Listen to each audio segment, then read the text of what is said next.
pasok na tayo sa Intramuros. Intra meaning within the wall. Dahil kinulong ko, ito yung original Manila ng araw. Dahil natin ito yung sa taas. Observatory ang binuo ng mga Jesuits para tignan ang panahon at mga lindol. Yun ang in-establish dito sa taas. Kung kayo mamamasyal, tala dito na kayo sa City Hall, makatingin po ang tower. Tapos na. Tapos na.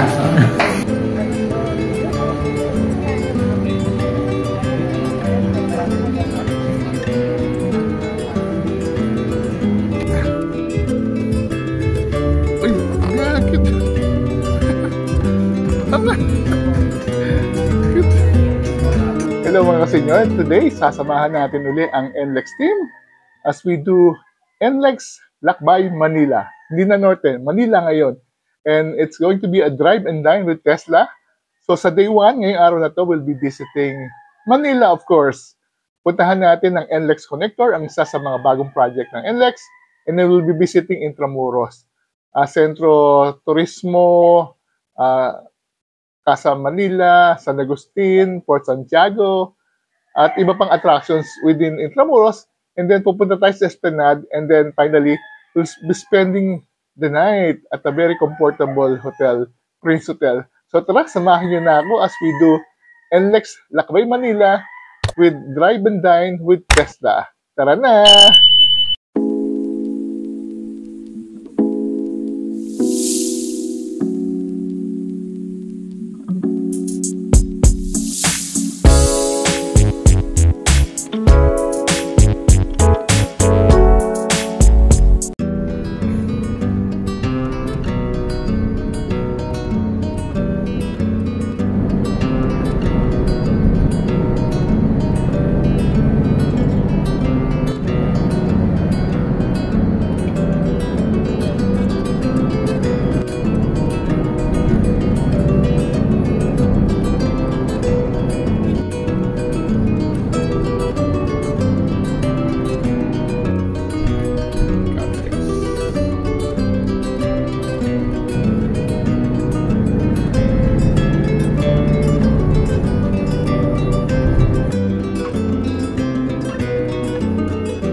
Drive and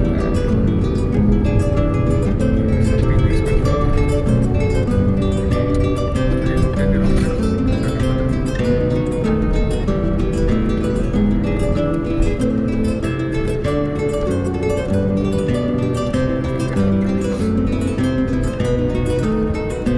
We are NLEX Corporation, so we are the builder and concessionaire of the major toll roads here in the North Luzon and in Manila now. So NLEX, SCTEX, and NLEX Connector.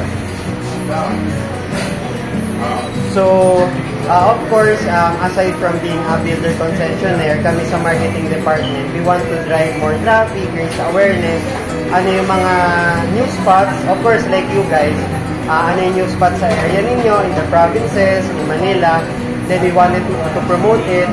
On our end, of course, may another angle, we want to drive more volume na dadaan dito, going to your provinces, to your areas.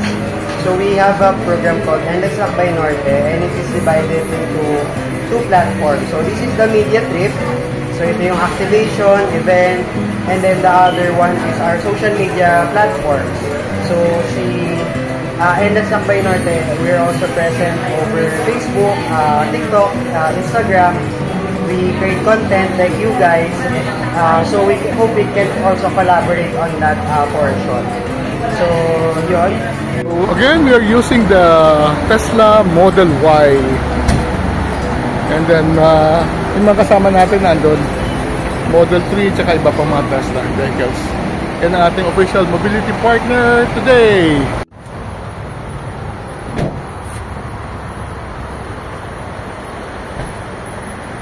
Tesla vehicle, high-tech yan, no? Pindot-pindot lang. Wala nang mga pedal-pedal. So, charge natin is 94%. 94%, 444 kilometers pa yun. Pwede pa tayo, tara. Bagay tayo. Tara. Make sure pagbalik, mag-chance tayo. Program natin, NLEX Connector.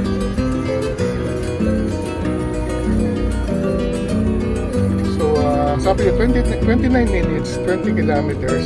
Ang charge is 19% from... Try nyo nga po mag-seatbelt, ma'am. Oo, ito natin, program natin. NLEX Connector, 29 minutes.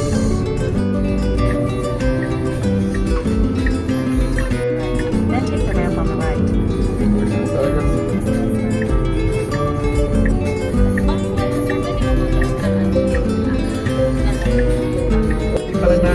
May white din sila. Friday. NLEX Connector. Pwede mo, kahit hindi ka mag-seatbelt, ma'am, itusok mo lang siya. Yung traffic sa mga sasakyan na tabi natin. Nakita, no? Red tayo, tapos lahat ng dumadaan na yan sila. We're going through NLEX Connector. Pasok na tayo. Okay. Kakanan na tayo to NLEX Connector. Okay, pasok Now dito. take the exit on the right. Okay. Pasok na tayo sa NLEX. First time nyo ngayon, Now ma'am. take the ramp on the right. So, first time nyo rin na sa Tesla. NLEX Ito, Connector. kasi sir naman, mas normal na ka-experience sa akin ito dito pagdating dito sa computer. Basta ako sa driving lang ako. Kahit So tulungan yun, tayo. umano na tayo. So we'll be arriving in 25 minutes.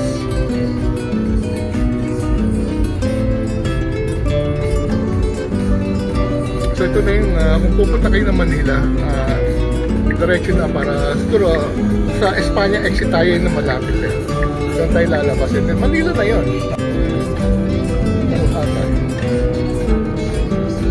Yung mga Tesla vehicles na natin, nagpapasikat, nagpapakita ng mga gilas dito sa NLEX Connector. Galing na driver. Oo, mga galing ng driver. Mga driver ng NLEX.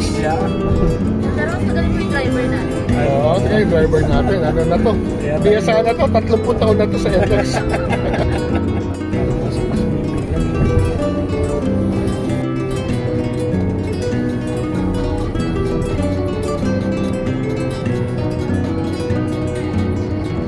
Basta dito, 15 minutes pa tayo. delivered.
Now turn right onto Ramon Magsaysay. Santa Mesa.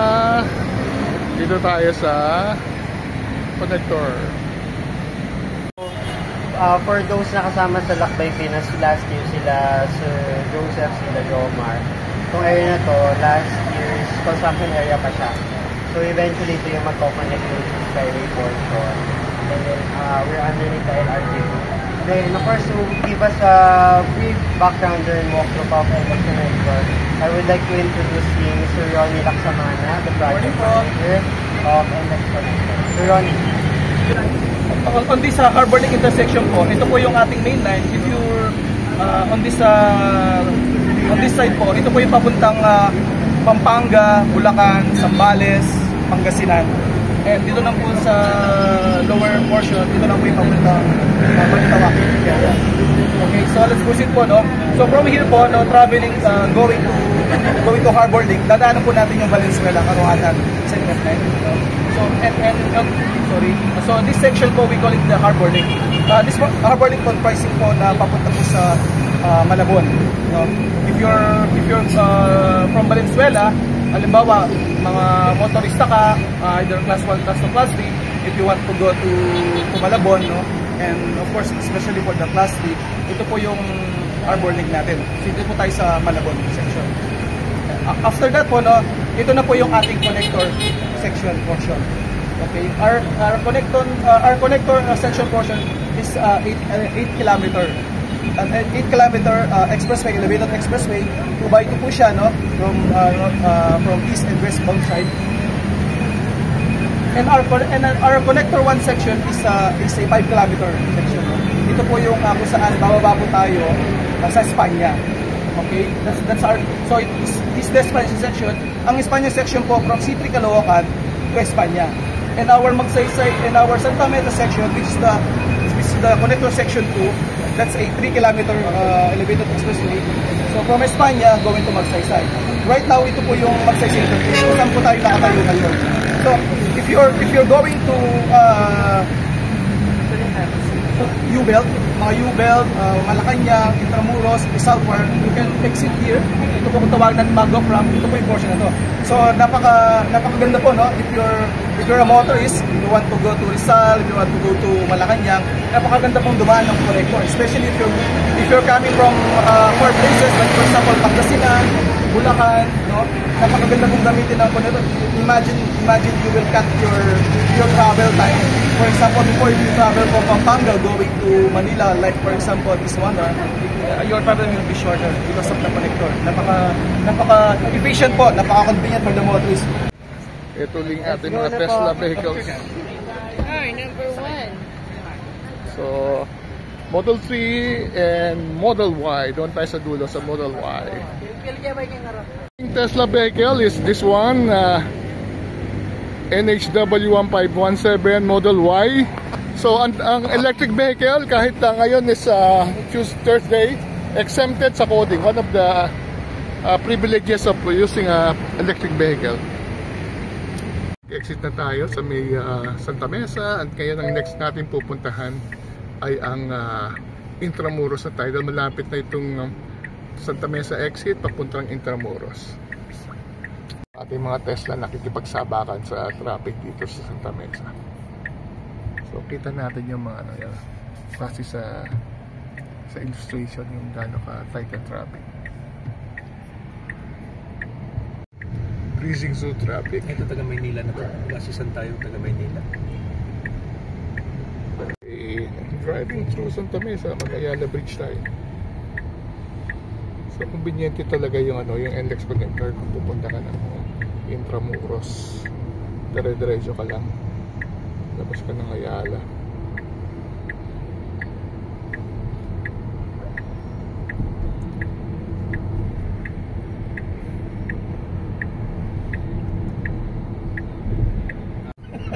Skyway. Yung Santa Catalina College sa kaliwa natin. Okay. Saya. Breezing through. Siyempre ito na ba ito? Hindi pa, no?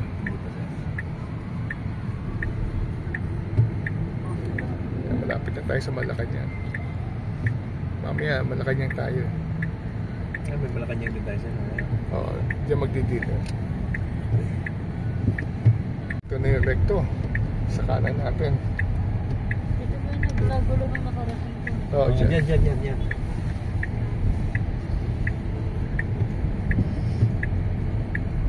Bridge. Bridge natin na. Nasa Ayala Bridge na tayo. Patron. Gawin na po kayo kay Baby. Sa kaliwa natin yung spacious San Jose. Kapuntahan ko yung ka-species there. Ito na tayo. Padre Burgos and then heading straight to Intramuros. Okay, ayan. General Luna. Okay.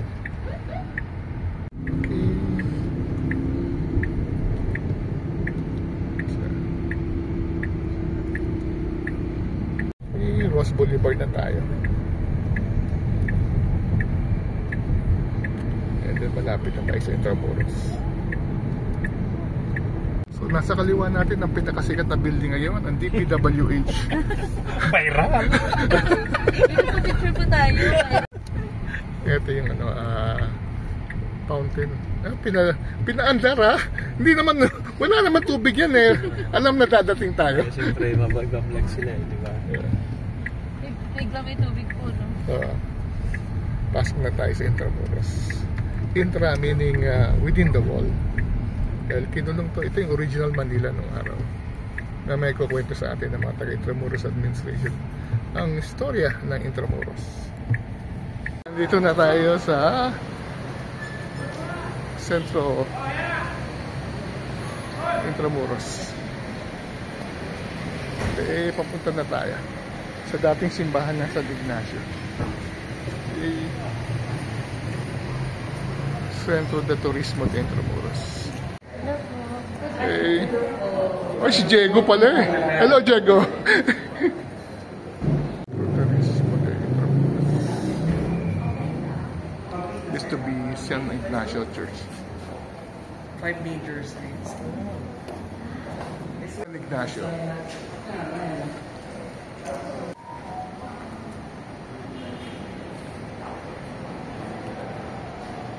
Right here. Lecture room.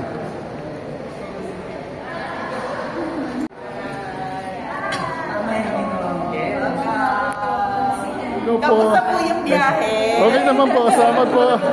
Thank you po. Thank you po. Lakbay Manila. Warm ng welcome. Welcome, Lakbay Manila.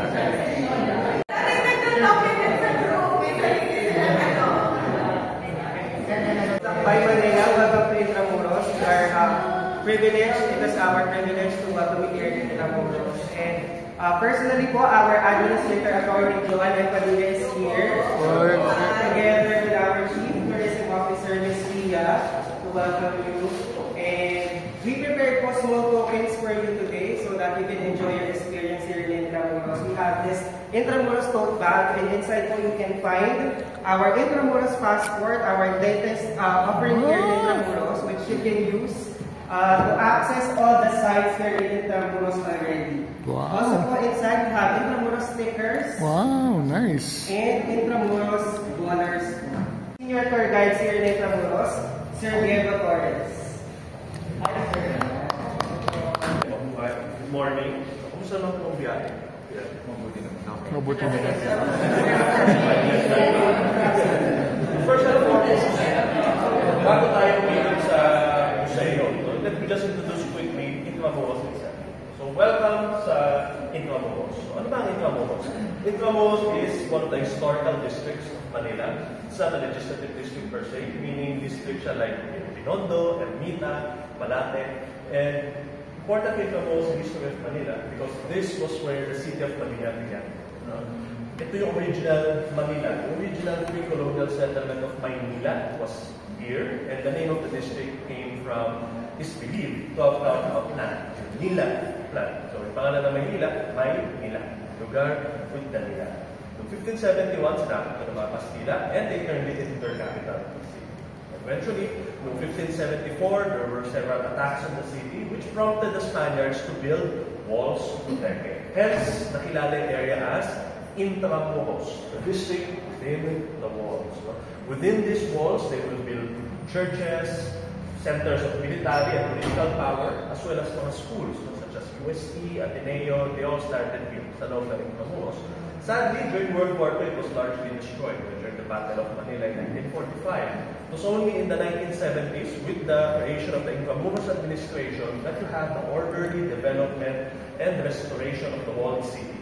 The construction of walls, creation of museums, planning in terms of architecture, preservation of the Intramuros as a monument to the Hispanic period of our history. So this is not a monument to Spain per se, but to that period of history which gave us several geniuses and heroes in terms of architecture and sciences.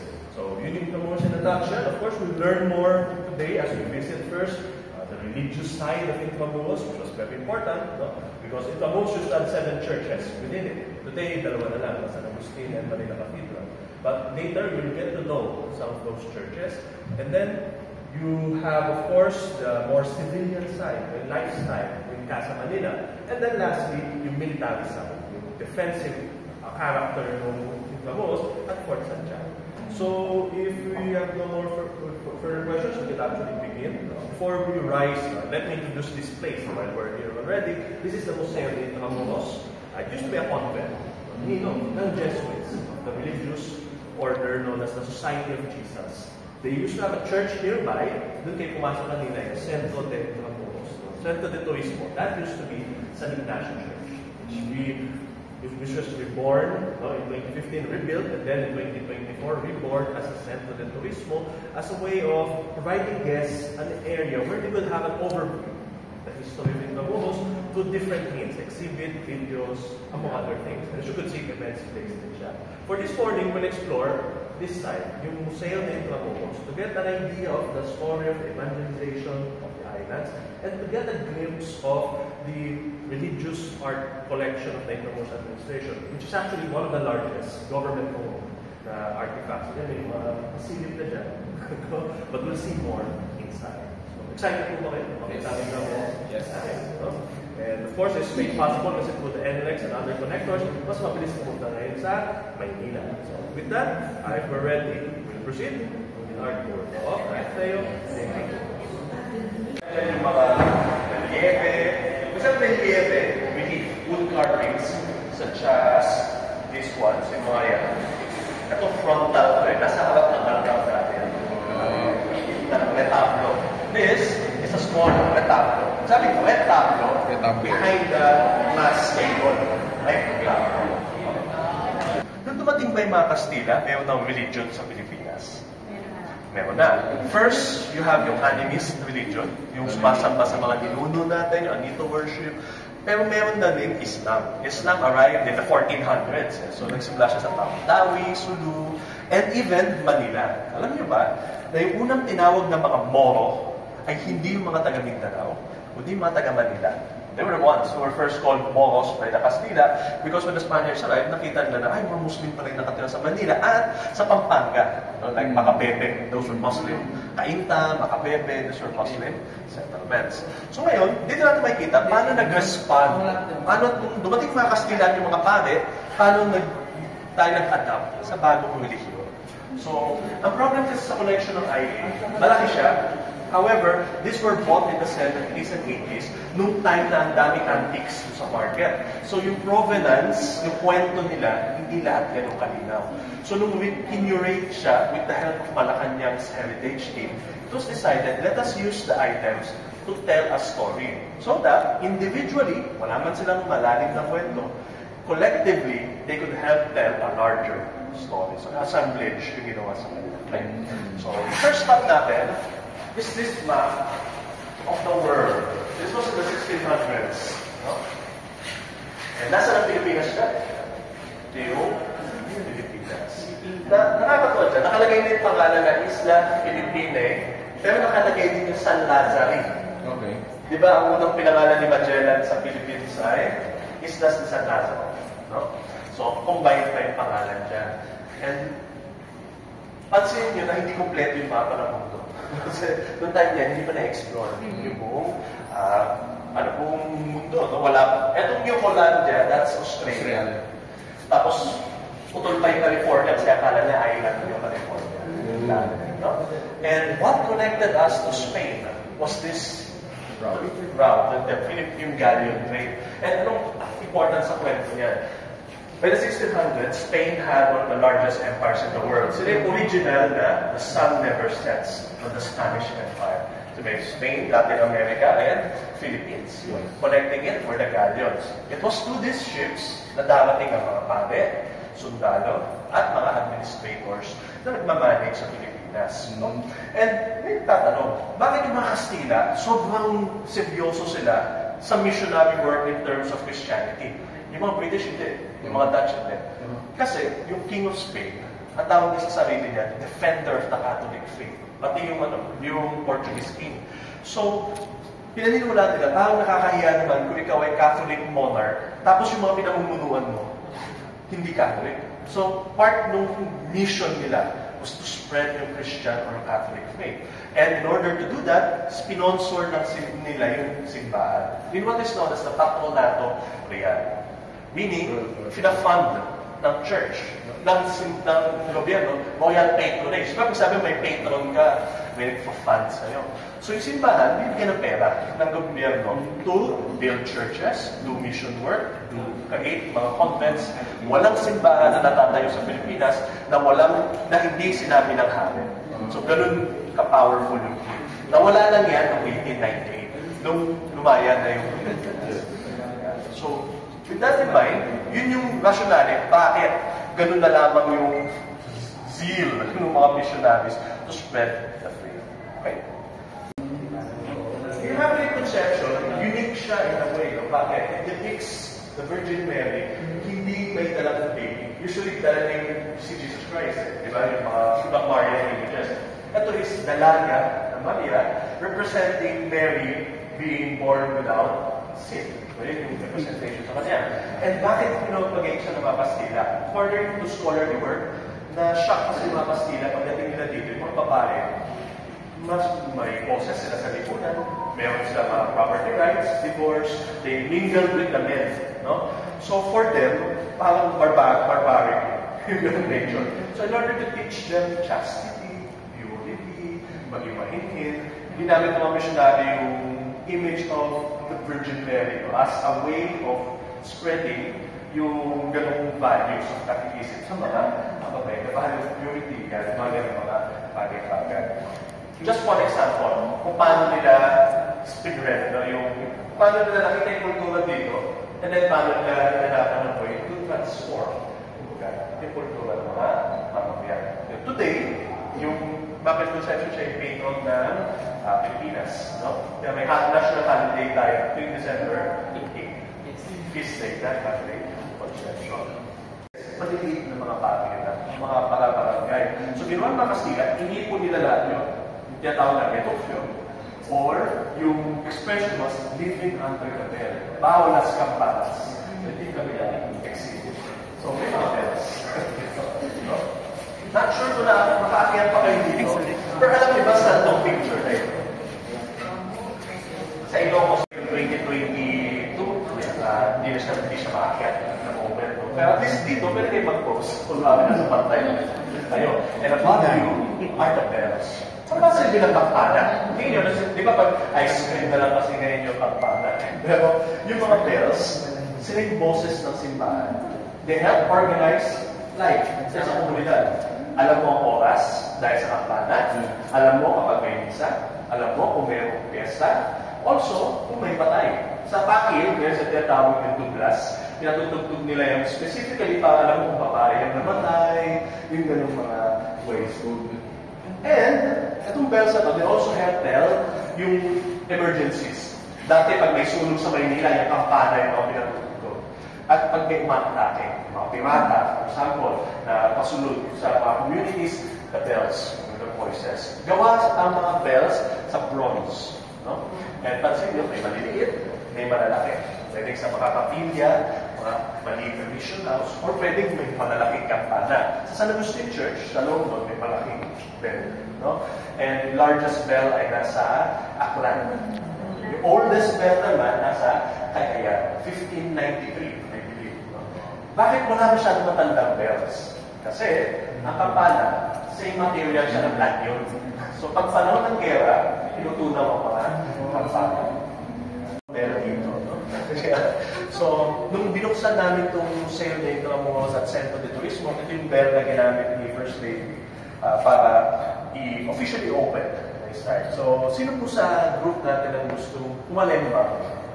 Ang sabi ay, ring once only per tour match. So, isa po. Sino gusto? Ito si Mumba.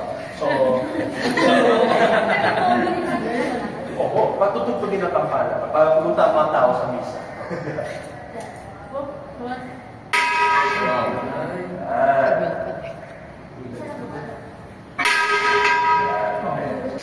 May 5 major religious orders bago dumami yung 19th century. No? But these 5 orders were the one tasked with establishing the churches. Pinakaunang dumating sa Pilipinas were the Agustinians. No? Yung symbol nila is yung heart at saka yung book. Galing sa words kasi ni San Agustin, St. Augustine. Si San Agustin, siya yung inspiration order. Pero hindi siya nagbuo ng religious order. Kasi siya 480 nabuhay si San Agustin, mga period, pero yung order, mga medieval ages na tayo. Yung mga map kayo makikita, dito nakalagay, saan naglagay ng mga churches, yung mga Agustinians? Pampanga. Ang nakuha ng mga Agustinians, sila una, di ba? Yung pinakamayayaman ng mga lugar. Cebu, Iloilo, Aklan, tapos Batangas. Initially, Laguna, pero pinasok sa Franciscans. Tapos, yung area ng Pasig, tapos Bulacan, parts of Bulacan, and then Pampanga, Ilocos.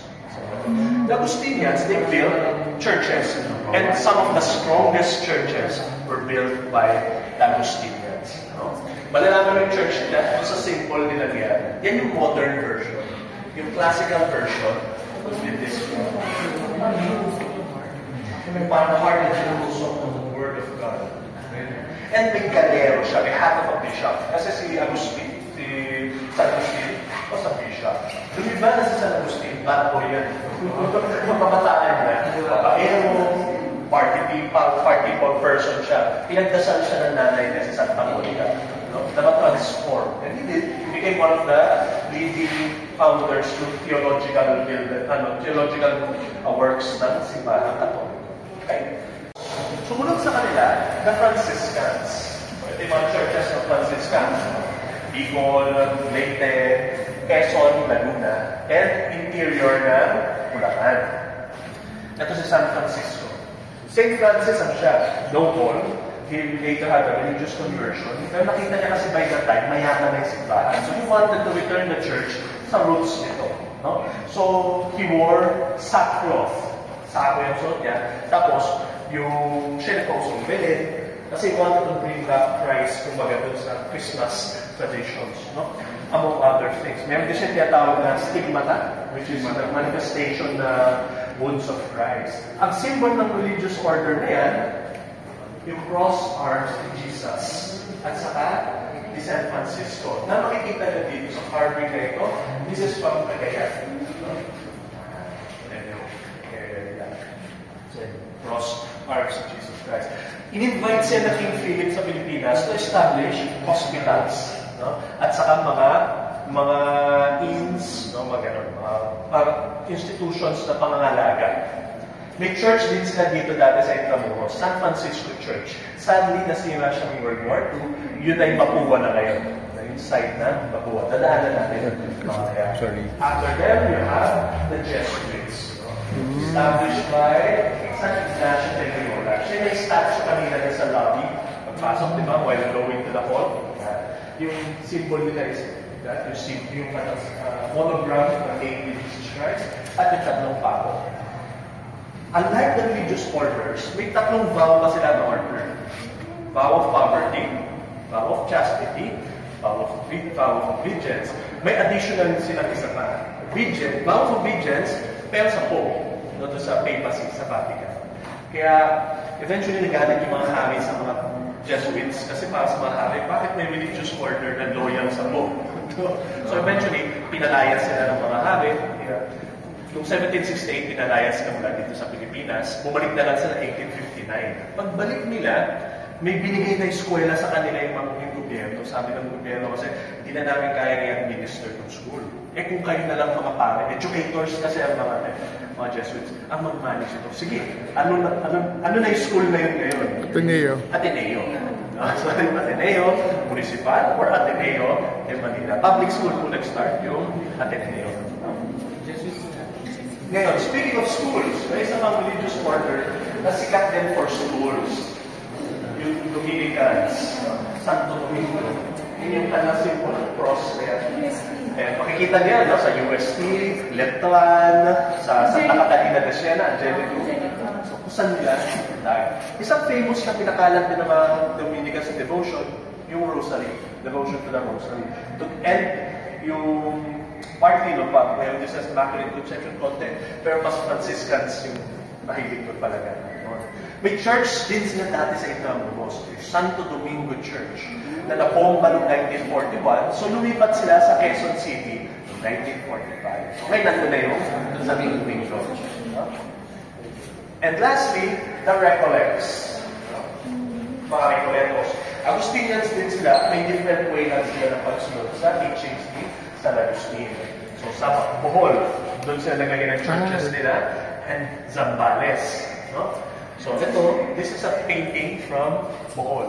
Distinct yung art style na yan, parang galing Bohol. Art, yung colors, pati composition, and yung imagery. No? Ngayon, yung image na to, si Santa Lucia yan, isa sa mga santo nila na tinanggalan ng mata kasi yan. Yan, dala niya yung mata niya. So, alam mo na isang santo ay na martyr, pinatay siya, pag may dala siya nitong palm, sabi, they were killed for their faith. So, ang church nila, meron din sila dati sa Intramuros. Lahat sila, may major church sa Intramuros. Kaya may nagtataka, bakit principal sa Intramuros? Kasi ito yung capital city. So, lahat sila may headquarters dito. Nasira yung church nila ng gera. So, lumipat sila sa isa pang church nila. Yung, well, wala na rin sila ngayon doon. Yung San Sebastian Church, no? Yung bakal na simbahan sa Quiapo. Isa pa pag sinimulan nila na devotion, yung Nazareth. Sila yung nagdala dito ng image ng Black Nazareth noong 1600s. Which is today, the largest religious festival dito sa Maynila.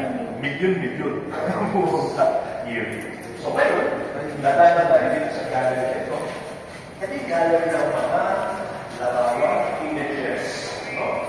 And pag nilin na images, classified namin sa ito three.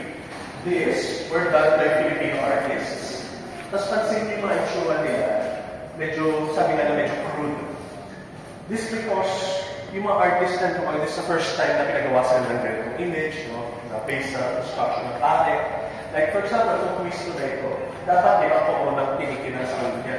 Ngayon nasa ulo niya, parang sa mga katutubo, yung putong na nakabanan na ganyan.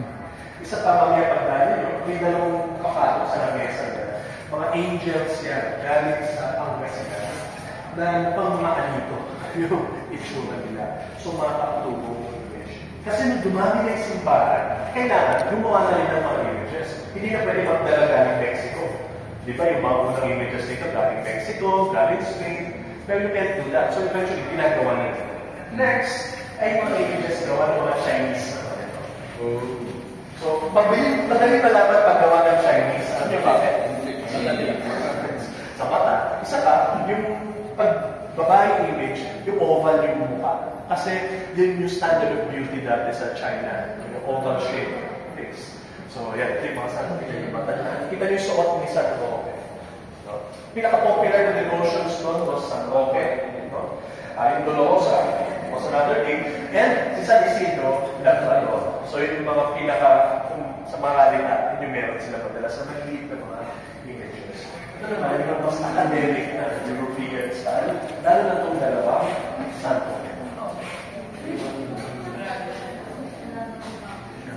Sabi ng Bible, ang fit daw si Jesus Christ. Kasi this is the resurrected na Jesus Christ. No? Pansin mo yung mata niya. Para siya yung Santa Lucia doon. Nilalagay na salamin yung mata. Glass. Para mukhang buhay. So, naging modern din yung mga simbahan. Buti, nabili ng ibang mga museums. Ito galing sa iba-ibang lugar. Galing Bulacan, galing Pampanga. Okay, so ano ba ito? Itong gallery na ito, puro sa silver and may ilang gold. Ang silver, ngayon meron tayong maraming silver, di ba? Walang silver mula sa Pilipinas, sa lupa ng Pilipinas. Marami tayong gold. In fact, yung mga katutubo natin, magaling gumawa ng ginto. Marami na hukay sa tahanan ng 1960s na pre-colonial gold. Pero silver, galing yan ng Japan or Mexico. Ang marunong gumawa niyan, Chinese. So sila yung gumagawa ng mga items for the church. Pwede yung sabihin, bakit ang luho ng simbahan? This was actually pride of the community. Kung ako'y mayaman, parang ko ito para magbalik sa komunidad. Magsusponsor ako ng monstrance, nilalagyan ng ostya para sa Corpus Christi. No? Or kung devoto ako, sige, maggagawa tayo ng mga damit ng pare, gaya yung mga nandyan ng mga kasuotan. No? Or magdodonate ako na lalagyan ng relic o reliquario, gaya, no? Or simbolyo, lalagyan ng ostya, gaya nga. And ganun mo malalaman na yaman ng community based sa mga laking simbahan at dami ng silver sa loob. Alam mo saan makikita yung pinakamayaman ng mga churches before World War II? Laguna, Pampanga, Bulacan, Pangasinan. No? And Ilocos, nandiyan yung mayaman. And Cebu, Iloilo, yung medyo mahirap na churches was of course yung mga sa areas like Antique, Palawan, Northern Coast of Mindanao. Ito yung mga mahirap, yung mahirap ang buhay. Pero pag mayaman dahil sa trade, Batangas, isa pa, silver. And ito nalagyan, tagal na ako ng tawag dyan. Ito yung rehas, yung panlalagyan, patungan ng mga candles. And kasi ito, at tawag dyan, rameliete, or bouquet. Kasi di ba, wala nang dangwa dati. Wala namang fresh roses. So, naglalagay sila silver na mga flowers. Or kung hindi silver, papel de hapon na mga flowers. Look at photos ng mga old procession. Bakit yung mga bulaklak pakusok-kusok na gano'n? Hindi natural na mga bulaklak yun. Mga papel de hapon na bulaklak. Kaya mahirap pag-procession doon pag umuulan. Kasi tunaw-ulan. Kahit pala sa Rocky. Itong image ito, this is an image of the Immaculate Conception na nilalabas natin in December 8, in December, during the feast of yung parada na tinatawag na Grand Marian Procession. Yung tawag naman sa kanya, La Festejada, the feast in the village. And silver yung ano ba yan? Part of it, silver. Ako may precious stone siya, pero hindi nakalagay ngayon. Kasi wala mang maniwala na precious stone. Pero meron yan. Luma na yung kamay niya sa ulo, pero yung katawan, bago. Madalas meron sa mga churches. Ang pinakamatandang image ng Virgin Mary or Marian image ay nasa Ermita, Maynila. Ang pinakamatandang imahe ng Ermita, yung Nuestra Senora de Guia. Natagpuan talaga ng mga Kastila. Pagdating nila dito ng 1571, nakita na lang nilang sinasampa ng mga Pilipino yun sa may end. Ang oldest na santo naman na alam natin, yung santo, yung Niño. Yung santo Niño na, yung Kristo, pasensya ko yung isa kayo. Yung mga biscuit, container ng mga glass, all round, hindi ba alika po man? So, mga Victorian era yan, 19th century or 1800s. Ito mga nagtatlo. Sa ibang lugar, kwarto. Mamaya, sa Casa Manila, napakita ko yung isa pang setup. Manila Observatory ang binuo ng mga Jesuits para tignan ng panahon at makalindol. Yun na in-establish dito sa taas ng building na ito. No? Later, lumipat sila sa ngayon Robinson's Manila na. Wow. Meron palang ganito? Ganda naman. Ganda eh.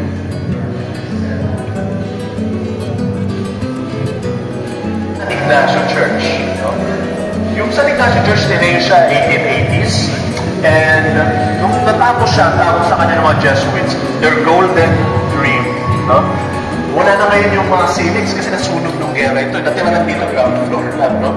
Pero dati pag pumasok ka dito, magpasok mo, makikita mo sa bubong, puro carvings ng kahoy yan. May Isabela Tampinco. No? One of the, kaya tawag na, so may one luna ka sa painting, may Tampinco naman sa carving.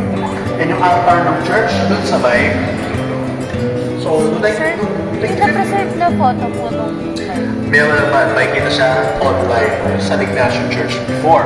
And ngayon, isa siya exhibition and event space. Tapos, may event kami dyan ng pelikula. Tapos, yung artwork na nakita sa gitna is sa modern installation art of a galleon by Leroy Newton. So, yun yung mga modern art. Okay, sabi din natin mag-recreate basta-basta yung ceiling dahil magastos. Tapos, kailangan accurate. Kasi hirap na pag hindi tama yung recreation sa kanya. Exhibit din tayo dito na Spanish engineering, no? As well as extension ng mga religious images. So, ito yung sentro. And pag bisita ka, pag bumaba ka, makikita yung dito may mapa ng Intramuros, may mga exhibit of items, civilian items, may about World War II. Maliit lang na exhibit. So, it gives you a general background about the walled city bago ka umikot sa ibang areas. Alright?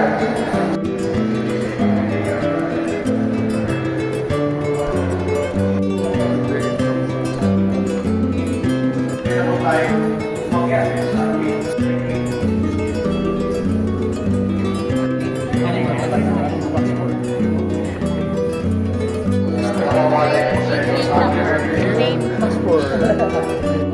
May specific ano pala nakalagay. Ganda naman ang stop niya. Intramuros.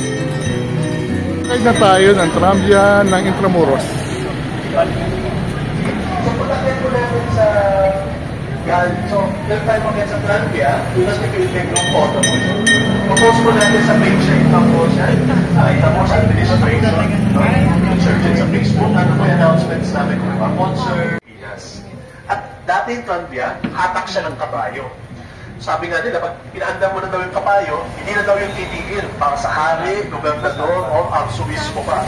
So pagsasakay ka, literal na lulugdagin mo yung tramya. Nung panahon ng Amerikano, binili na isang American businessman yung tramya at saka yung power plant. At bumuo siya isang bagong kumpanya, yung Manila Electric Railway and Light Corporation or Meralco. Kaya yung operator dati ng tramya, Meralco. Yun nga lang, noong World War II, nagsira yung mga tramya. So, binuhay na lang namin siya sa tour bus. Dalawa yung tramya natin, but we're working to have more. So, you could have a better experience going around the Intramuros. So, you have a choice, Calesa or tramya. With that, tayo sasalida na, no? Tayo tupunta na papunta sa Casa Manila. Malapit lang naman yun. Yung matagal, yung mula Casa, papuntang Fort Santiago. So, okay po ba yun? Alright.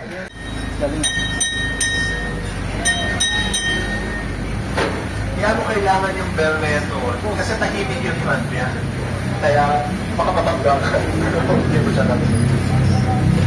So nabanggit natin kanina na may eskwelahan na binigay sa mga Jesuits, no? Ito yung naging Ateneo de Manila. Saan nyo nakatayo? Dito. So ito yung location, yung lumang yung original Ateneo Municipal o Ateneo de Manila. Sino ang sikat na nag-aaral sa Ateneo? Si Dr. Jose Rizal. No? Dito siya, dyan sa school dito siya nag-aaral. Ngayon, may events place na dyan, yung Foro de Intramuros. Dyan gagawin yung concert, yung iba concert and events. May mga booth yun, for creative merchants, no? Sa Sabado. Next to it, ay isang dating kumpleto ng mga Agustinians. Yung Agustinian Provincial House. Ano na to? Reconstruction na to noong 1980s. Pero pag tinignan yung itsura niya, ang pangkahumanong lumang nakatayo dyan. Noong 1940s, may eskwela na dyan lumipat dyan, yung Adamson University. Dito yung Adamson hanggang World War II. After the war, lumipat sila sa may San Marcelino kung nasan si campus nila ngayon. Ang school lang yata na walang room sa Intramuros ay UP. No? Pero, yung UP kasi binuo siya ng batas ng Philippine Assembly na natin nagpinit sa ayuntamiento sa Intramuros. Yun yung connection ng mga major students. And kaya ito yung San Agustin Church. No? May kilala natin siya mamaya pag baba natin. Hindi na tayo magpapasok sa loob mismo. Dito tayo sa Casa Manila.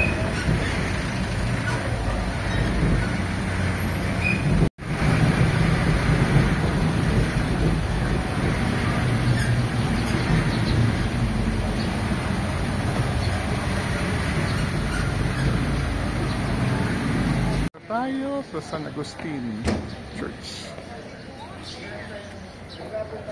San Agustin Church. Originally, ang tawag yan is yung Church of San Pablo, St. Paul. Pag sinilip yung loob yan, ang nasa altar yan, hindi si San Agustin, no? Si San Pablo, St. Paul. Yung church na ito, in-establish siya 1571.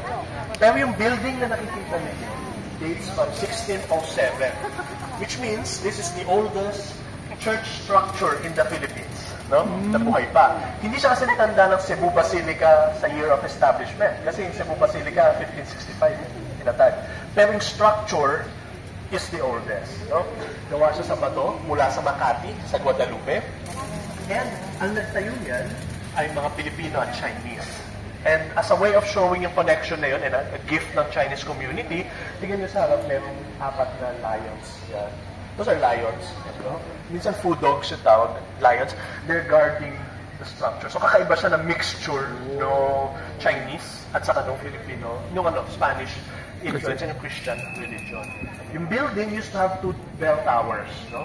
However, noong 1880, nasira ng earthquake yung isang bell tower. So tinanggal siya.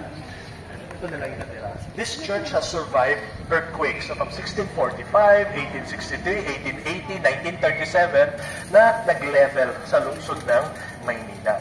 So, it also survived World War II. No, hindi siya nasira ng gera. Yan lang ang natirang nakatayo sa Intramuros after the war. Today, it's a UNESCO World Heritage Site. Ito yung marker niya. Meaning, hindi lang siya national landmark. This is our contribution dun sa body of work ng sangkatauhan na monuments sa creativity and ingenuity ng tao, ng mga tao, mankind, or humankind as a whole. So yun yung San Agustin Church. And inside the church, may image na ng Marian or ng Virgin Mary, yung Nuestra Señora de Consolación y Correa, yun naman yung patron ng Intramuros, patroness of Intramuros. Okay? That's San Agustin Church. So, quick lang, of course, yung discussion. May museum siyang sarili, but the museum kasi is private, so it's held by the Agustinians itself. 200 pesos yung entrance fee, but totally worth it. Kasi hindi lang yung collection yung historic, the structure itself. Halos walang ibang building na kaedad nito ang may batong ceiling at ganyang type of cloisters. So, it's a must-see.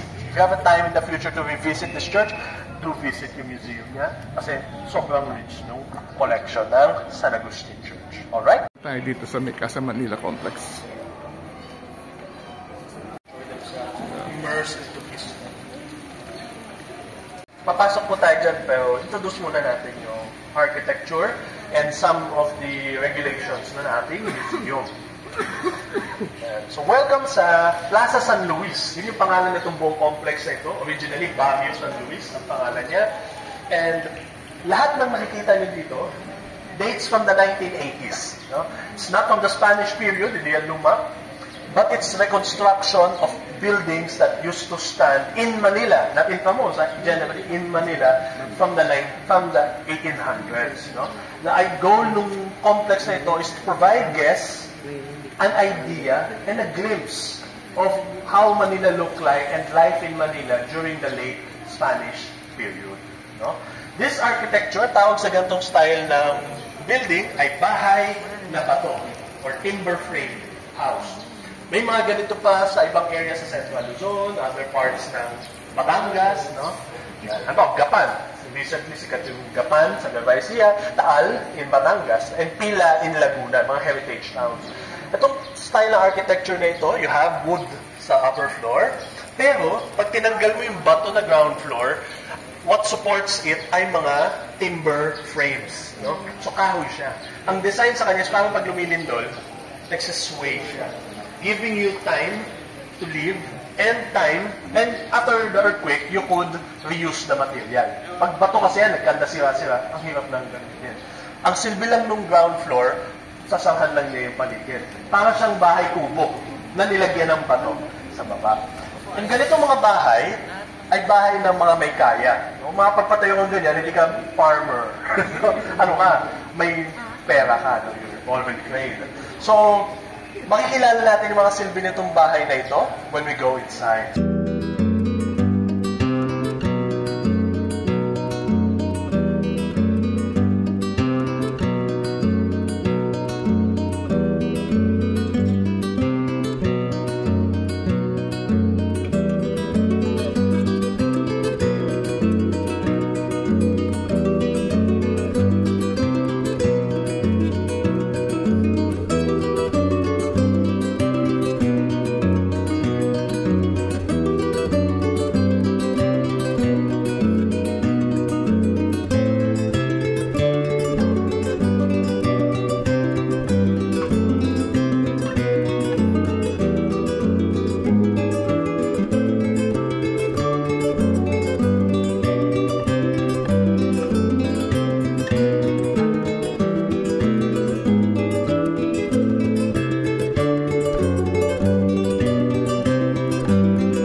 Sa likod ng bahay nung sinaunang panahon.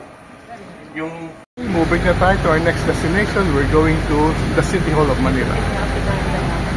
Salamat sa Intramuros Administration for touring us around Intramuros. Ito yung last stop natin. Pasyal-pasyal muna tayo sa Intramuros. So may parking po, sir. Dating Ateneo Municipal, event place na siya ngayon. Ko panalo lang driving to Intramuros pa rin ang Tesla. Yun si Valerie. Sino Dustin? Bukas. Sino kasama? The old and the new, the old Intramuros and the new electric vehicle ng Tesla. Mediacon and... Ito yung pamantasan na lungsod na Maynila. Hindi pa pala. Oh, ito na. Saan po ba yung event? Dito.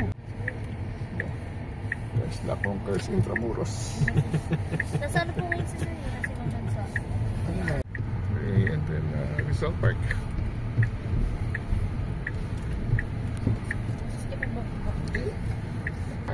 National Museum. Nandiyan na lang si Kuya Milo ba? Ay, sorry, Sir. Sir, may joke po si Sir Joseph. Dito joke. Sir Joseph, yung yung mga anong tawag sa sa mga hayop na walang kwenta. Pasok na tayo sa City Hall. Inimita natin si Mayor. Yorme. Yorme. Pero may witness Oh. na. Si Sir Joseph, parang medyo kabos si Kuya Kim. Yan na, si Yorme. Pabanda pa si Mayor, ha? Ay, grabe naman. Ay, sa'yo naman.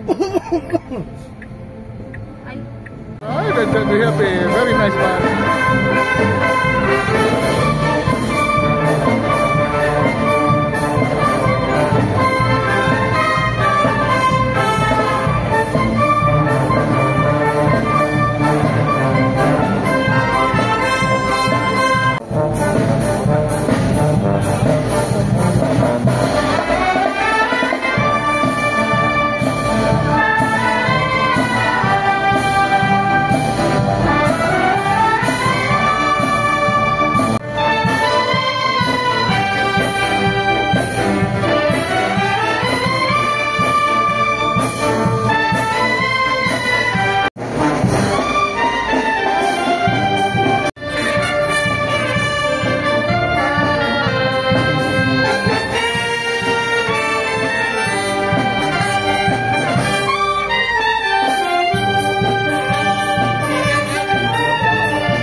Manila Tourism Center.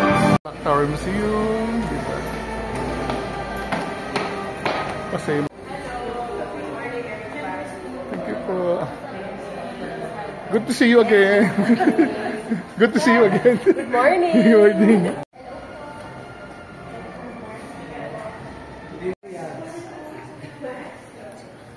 Welcome to the City of Manila and welcome to the Manila Clock Tower Museum. So before we have this tour here in the museum, I would like to introduce to you our officer in charge, Miss Crystal Bulachi. Hello po. Morning po. Proceed. Okay. Good morning, ma'am, and good morning po, Crystal. Would like to introduce also our team of from NLEX Lakbay Manila. So, an overview about the Manila Clock Tower Museum. So, it was designed by architect Antonio Toledo during 1930s and almost towering height of 100 feet. That's why it is considered as the tallest or largest clock tower here in the Philippines. So, it is a vision and initiative of Mayor Isko Moreno Domagoso last year 2022, before the pandemic starts. And then, so it has 7 levels. So, may 7 pala pag pa po tayong aakyatin. Ready po tayo sa pag-akyat. So, ito po, start po ito sa first level, which is the Battle for Manila. So, it talks about the history. And then, second level, we call it the Moving Art Exhibit because every 2 months, pinapalitan po namin yung mga artworks. And all artworks are all for sale po. And then, third level is the coffee shop. And yung artworks po na makikita natin sa third level is yung mga donated artworks na po from our previous art exhibits. And then, fourth level, the Hall of Mayors. So, it's just a replica of what Mayor's office looks like. Pwede po tayo mag-take ng picture. Pwede po upo sa chair para kayo po ang Mayor of the Day. Yan. And then, fifth level, extension po ng moving art exhibit natin. And then, sixth level, the clock mechanism, the northeast, west, south clocks facing different landmarks or destination here in Manila. And then, 7th level, the 360 panoramic view of Manila. So, let's start here in second. So, here po, sa second gallery, it talks about how Manila looks like before the war. So, ito po pinapakita dito yung kagandahan ng Manila, yung, yan po, mga places from Intramuros, Santo Cruz, and then the oldest Chinatown, which is in Binondo. So, Manila at that time considered as the most beautiful city, kaya tinawag din po siyang Paris of Asia. Yan.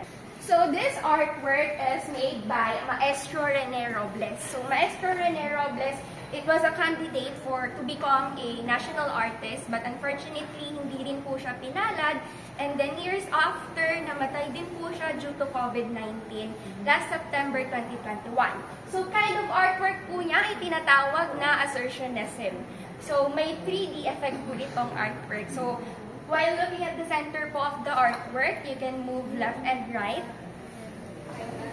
Yan. So, yung beat pong ilalim na black, it makes us a pathway to the artwork.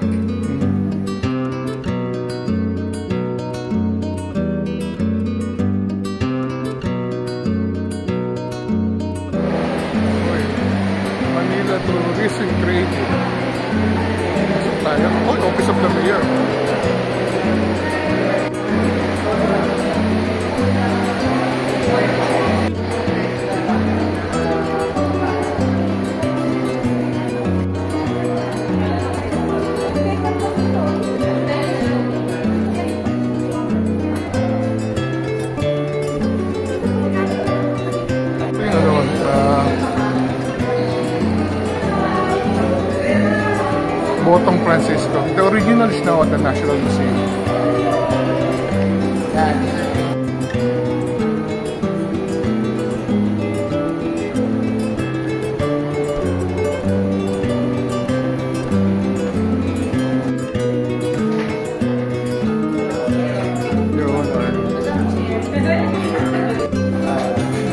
Dialysis center ulit.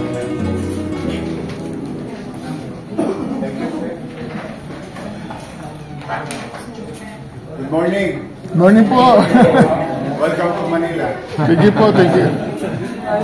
Anyway, siguro isa sa inyo magsabi kay Yorme kung ano yung grupong ito at Share and explain. Sige. Nakita ko sa teacher nyo, Lakbay Manila. Lalakbayin nyo ba Manila? Opo. Ano po sila Mayor, they're a group of vloggers on social media.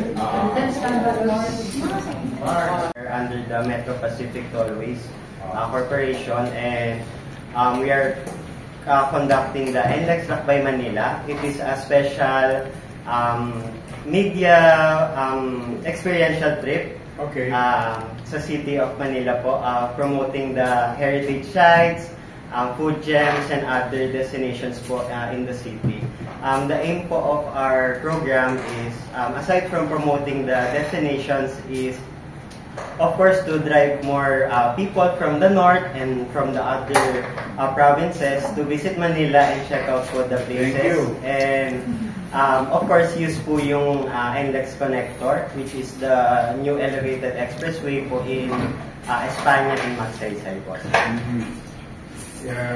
Just so you know, during my first term in 2019 and 2020, I approved the entry of the connector. And I'm happy that today, salamat sa taong bayan ng Manila, naibalik ako. At least nakita ko yung small effort ng city government under our watch na nagagamit niya ng mga taga-Manila. Particularly kung ako'y taga Santa Mesa, Sampaloc, at gusto kong pumunta ng norte, doon lang ako pupunta sa Boulevard. Akyat na ako, doon na ako dire-diretso. These are the things that we wanted for our people. More development on transportation and roads, of course our physical appearance. We were messed in September 21, but you can visit the area as if nothing happened already. Salamat sa mga empleyado ng Luzon. 10 p.m. we clear everything. At 3 a.m. we painted as many as we can to make it pagising ng mga taga-lungsod ng Maynila as if nothing happened. I owe it to them. I owe it to our employees. Walang tulugan. Now, having said that, kung kayo mamamasyal, tala, dito na kayo sa City Hall, akitin niyo ito at tower. Tapos na. Alam niyo ba, nung araw, bago ko mag-mayor, tambakan ng basura yun. We created it as a museum.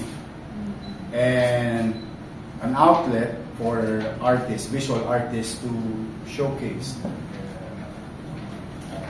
Parang ano siya, exhibit area ng mga artists. Pagbaba nyo rito, punta kayo Arroceros Park. Yan na yan. Muntik mawala yun sa Maynila. Good thing I won in the 2019 election. Took it back. Redevelop it. Yung nilagay ko yung coin na ganyan, ganyan nakalaki yun. And malinis ang awan ng Diyos.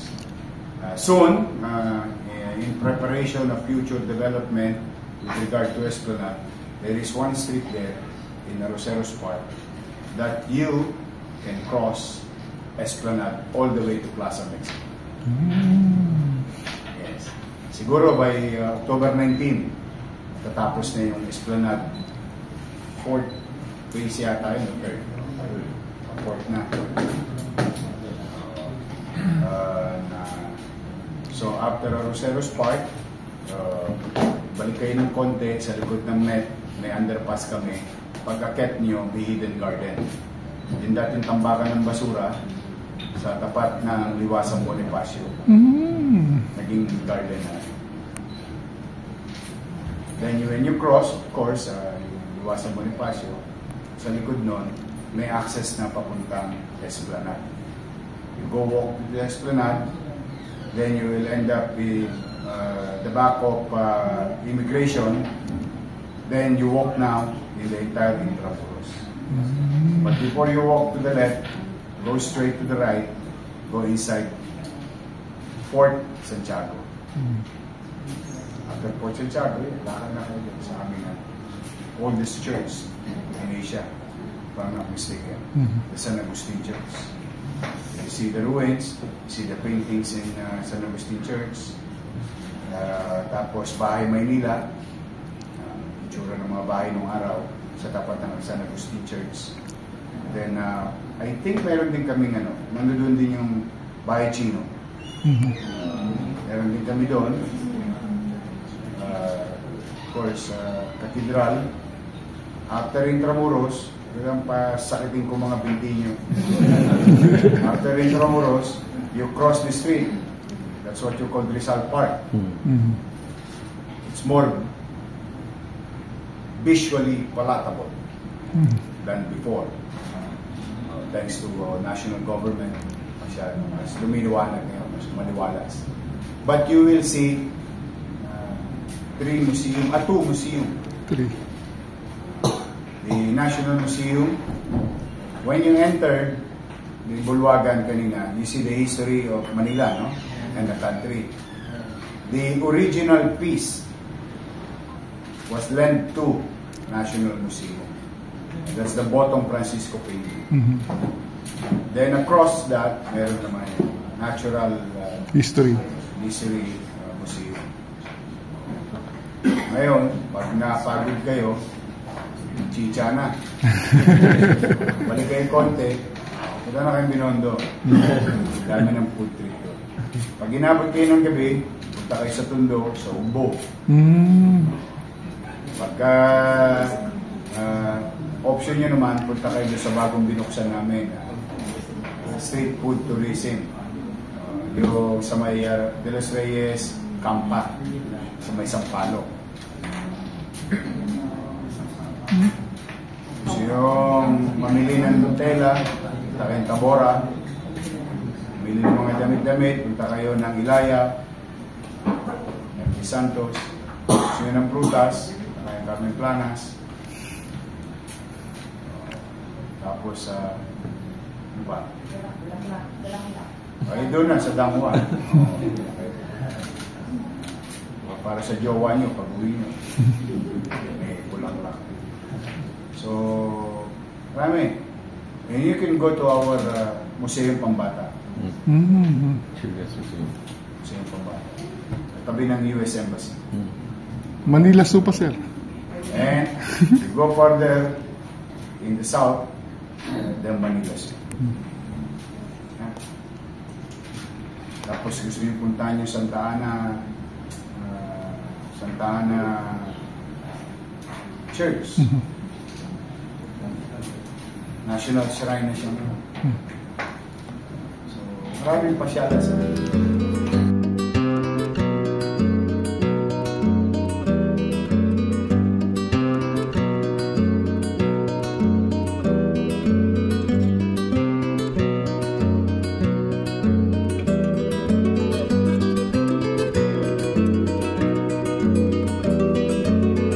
in Intramuros for lunch.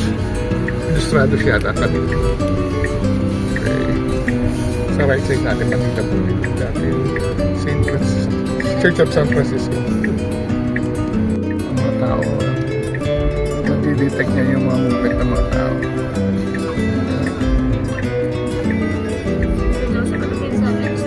Europe?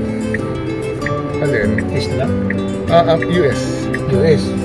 Lunch natin dito sa Ilustrado sa Intramuros. Pasok tayo.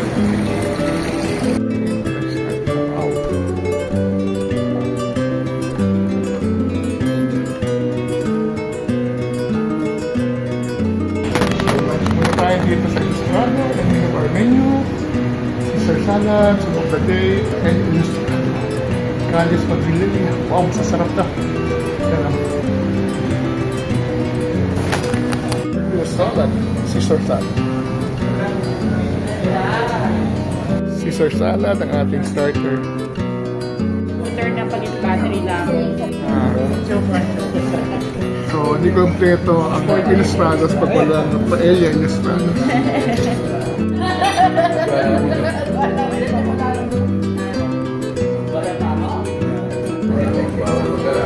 Calles Madrilene. Second pa kayo sa iPhone. And then bagnet.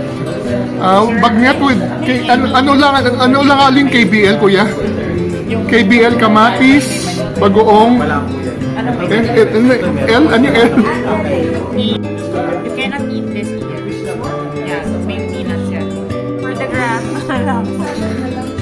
Mamo, salad ka na lang yan. Sa amin na lang yung share mo for free.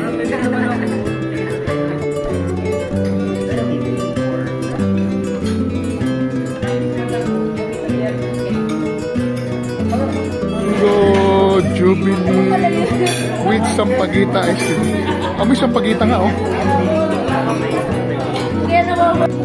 So, tikman natin itong sampagita ice cream. Lasang puon. Talagang pumunta sa...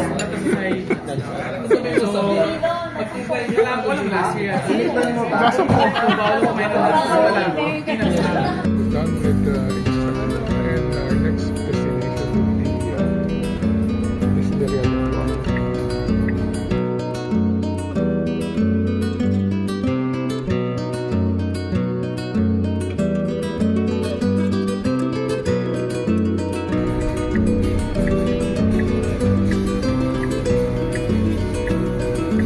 Sa Distillery Alimtuaco, yan yung Distillery Museum.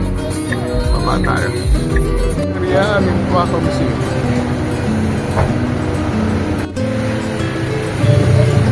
1852 pala siya, oh. Amish, 1852. Wow.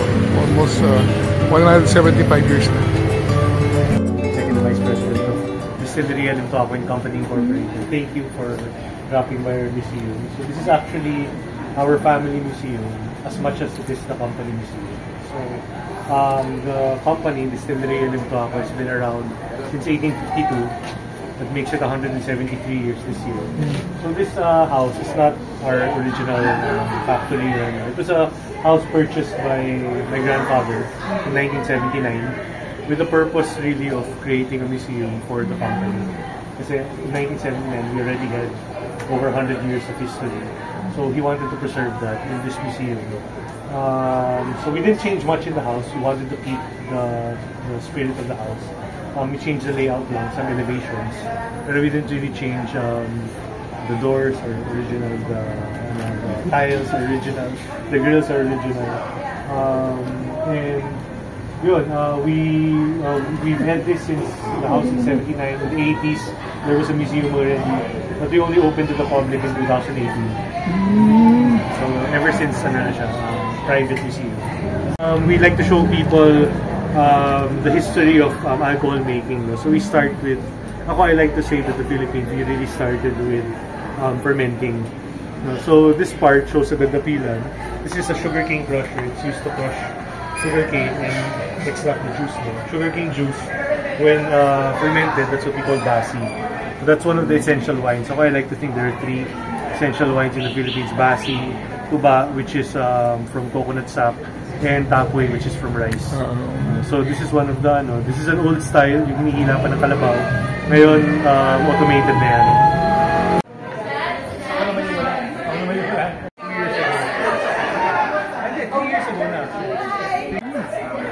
Not desperate, but hungry.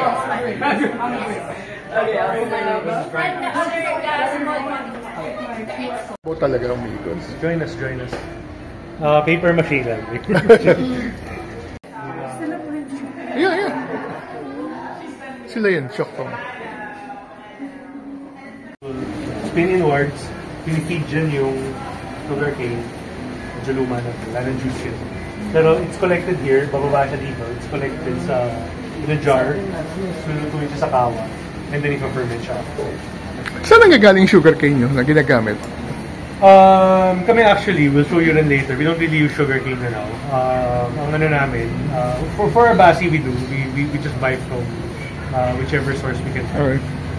Of course, local pa rin. Pero for our rums, we use molasses. Okay. So molasses is a byproduct of the sugar making. Yeah, okay. So hindi na kailangan...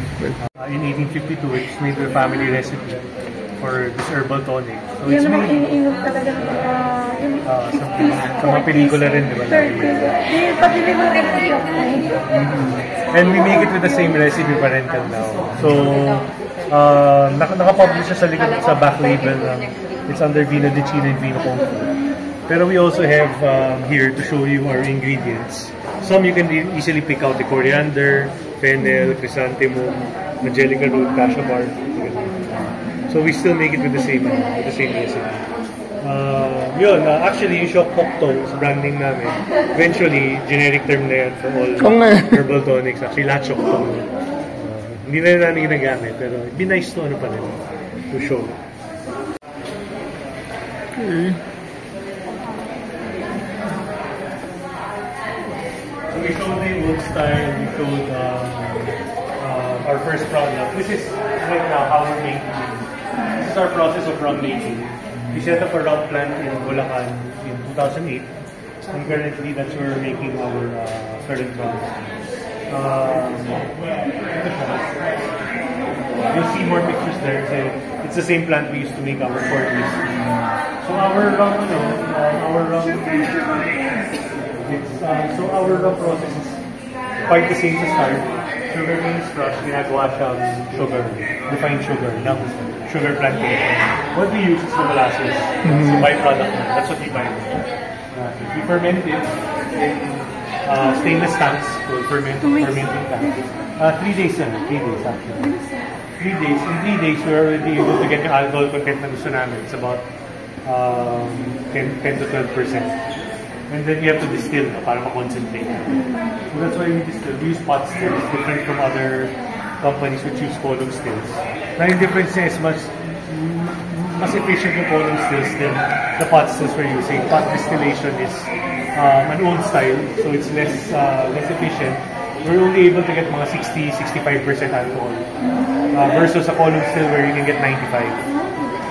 Pero since it's an old style, mas ano siya, mas you're able to play around with it. Mas maganda rin yung flavors na nakuha mo, like a richer tasting product. Don Bonifacio is our founder. Don Lim Chai Seng is his nephew na hindi alam. And then we'll learn more about him later. James Limpe is my great-grandfather, and Julius Limpe is my grandfather. Right now, Hindi. Right now, yung CEO is my mother. And yung reason behind that, makita rin dito is, my grandfather didn't have sons. He had 7 daughters. So my mom is the 5th out of 7. Then around 2013, 2014, we had the opportunity to work with corn. We really wanted to make a uniquely Filipino corn whiskey. A uniquely Filipino whiskey. So we thought of using corn. The funny thing about corn is yellow corn in the Philippines, hindi siya kinakain ng tao. I mean, usually, pang ano yan, chicken feeds, no? Usually, kinakain natin yung white corn. So, sabi namin, sayang naman yung yellow corn. We can make a whiskey with it. And the byproduct, which is yung spent grains, after we distill, pwede pa rin siyang feed. So, right now, we're working with the DOST, and then we're developing a viable feed for large ruminants for our spent grain. In our distilling process. So yung process naman ito, there's a little bit of difference lang. May milling, so you have to mill the corn into fine powder. And then we cook it. We cook the corn kasi walang natural sugar yung corn. We have to turn the starch into sugar. So we add enzymes to do that. And then we ferment na with the yeast again. We get the alcohol, then we distill 2 times like rum.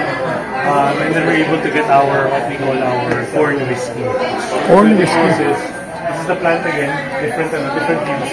These are our copper pot stills.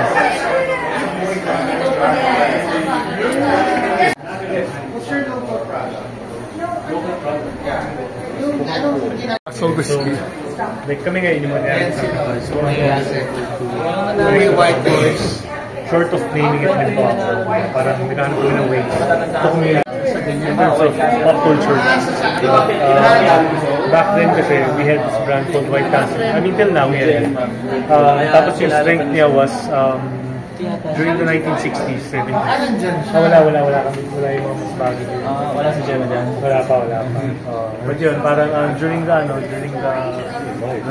1960s, we started with this is Sylvia Lechauco. Hindi siya artista, siya beauty queen. Actually, anak siya ng ambassador.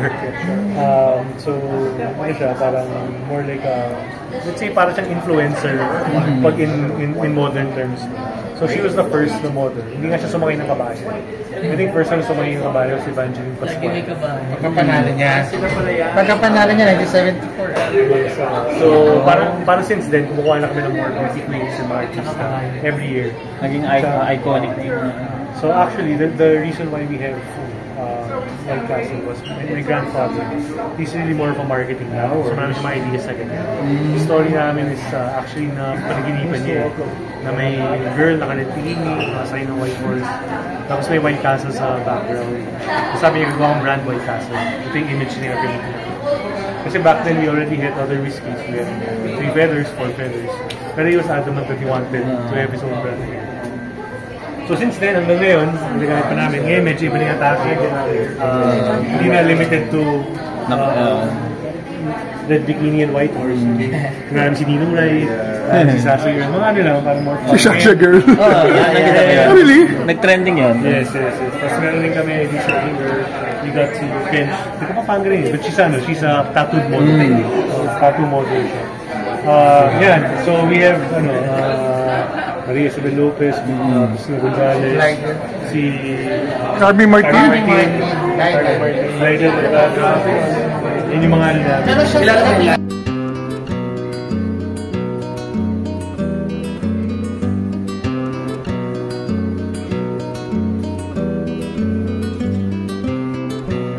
Kilala niyo yung Nombre. Yung siya dati. Yung Nombre lang.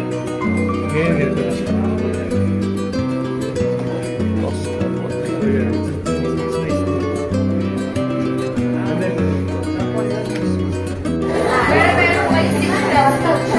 Ito na yung subukan natin. Ready na sila. Ano yung pinaka-favorite? Yes, the 3 whiskey, brandy, rum, tequila, vodka, and then the gin po. Or you wanted to recommend po our best products na lang po? Okay po, mango rum na lang po. Lahat parang that is our best seller. Salad bar. Gawin niyo sila. Mamaya mga lasing na yan. Our next one po is yung gray po.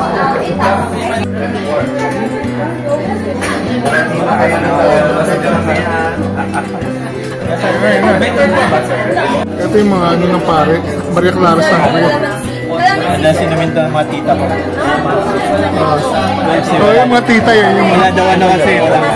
Ito po yung walang alcohol. Ito yung with regular 12%.